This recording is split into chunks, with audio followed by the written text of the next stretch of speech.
बिहार चुनाव यूं तो अब बीत चुका है, लेकिन अभी शपथ ग्रहण बाकी है।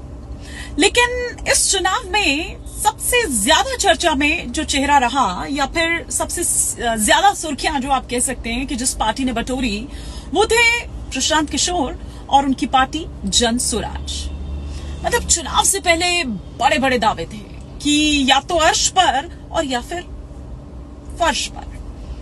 मतलब इतना ज्यादा था कि उन्होंने कहा कि अगर 125 से 130 सीट्स भी उनकी आती है तो वो उसे भी मानेंगे कि मेरी हार है। इतना जबरदस्त वो कमाल करेंगे। एनीवे, उन्होंने इसके अलावा ये भी कहा था कि जेडीयू अगर 25 से ज्यादा सीट ले आए तो वो राजनीति से संन्यास ले लेंगे। अब पत्रकार बंधु ढूंढ रहे हैं उनको मैग्नीफायर ग्लास लेकर कि कहां है प्रशांत किशोर।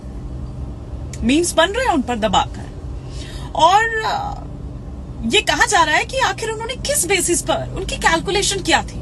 वो इलेक्शन ही लड़ रहे थे, यही उनकी प्लानिंग थी, या फिर कोई स्पेस मिशन जो है वो लॉन्च करने की उनकी तैयारी थी।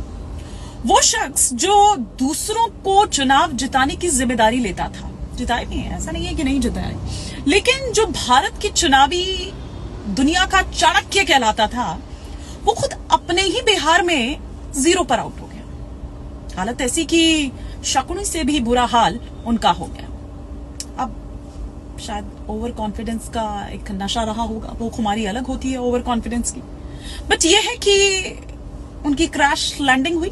मतलब उनकी जो बड़ी बड़ी प्लानिंग थी उसका रियलिटी चेक हो गया। अब आने वाले वक्त में ये देखना होगा कि क्या वो कोई बड़ा अनाउंसमेंट करते हैं या फिर एक बार फिर औंधे मुंह गिरते।